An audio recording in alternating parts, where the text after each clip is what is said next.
Hello guys, welcome to my YouTube channel guys. I'm gonna subscribe in. So we are still in that issue that Lesiro and Ndhuna Oberon. So guys, it has been said that he finally broke his silence about the death of his son koana and his vision of events.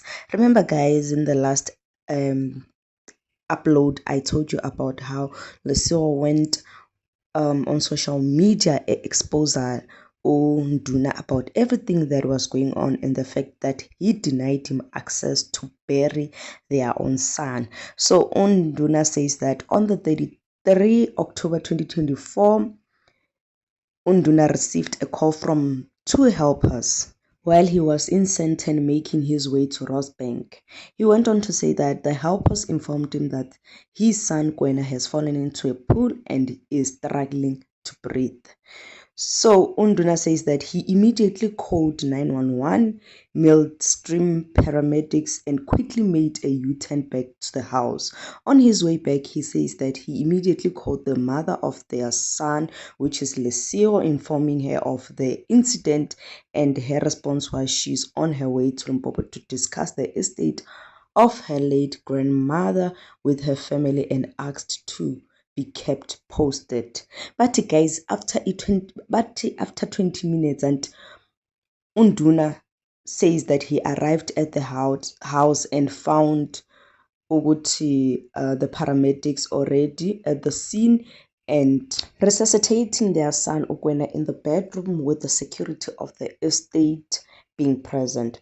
While the paramedics were busy resuscitating, Ndhuna says that he was constantly on the phone with Lesiro, giving her real-time updates of the situation.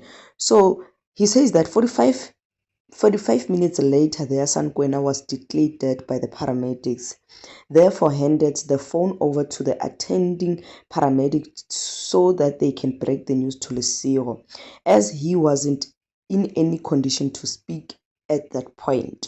So guys, right after 5 minutes, Lesiro called and spoke to Len, who is the estate manager, who also confirmed the devastating news to her. Ndhuna says that he therefore asked Lesiro to come back and terminate her trip to Limpopo, for which she refused, stating that the trip was serious and she must partake in the family meeting in discussing her grandmother's assets. So Ndhuna went on to saying that the head security of the estate called the police officer, and shortly after their arrival, the forensic team also arrived as well as the pathologists, and at around 7, koana's body was dispatched to the mortuary.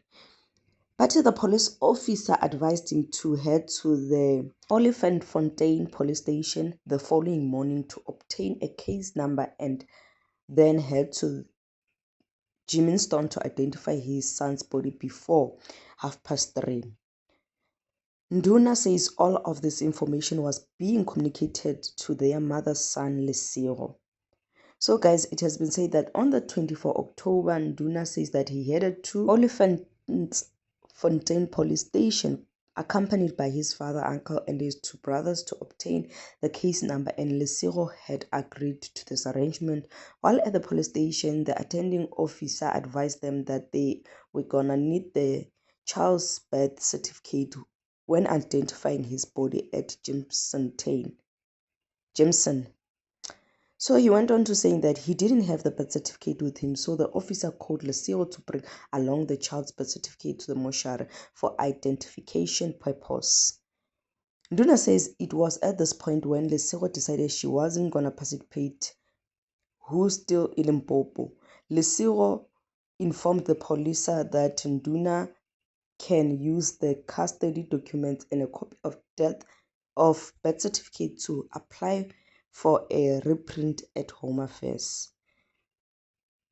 He then headed to the Ndhuna says that then headed to the Home Affairs guys for a reprint and proceeded to do the mortuary to identify their son's body along with his two brothers. So that around 15:45, Ndhuna says that Lesiro called and said she is back from Limpopo and she was now at Centron and she needed transport from the mall to the mortuary.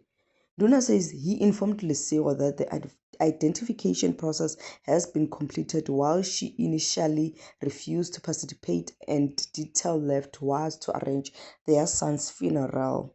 Ndhuna says it was at this point when Lesego took the matters to social media with half-trust and a twisted story. Meanwhile, he did his utmost best to communicate and involve her. So hi guys, kuningi, but there is more. They say that the evening of the 24 October 2024, Ndhuna says that he received a call from a lady who identified herself as Lesego's sister, who was requiring about the funeral arrangement and what conspired that lead to the child's untimely death, since they couldn't get any information from who was only posting on her Instagram stories.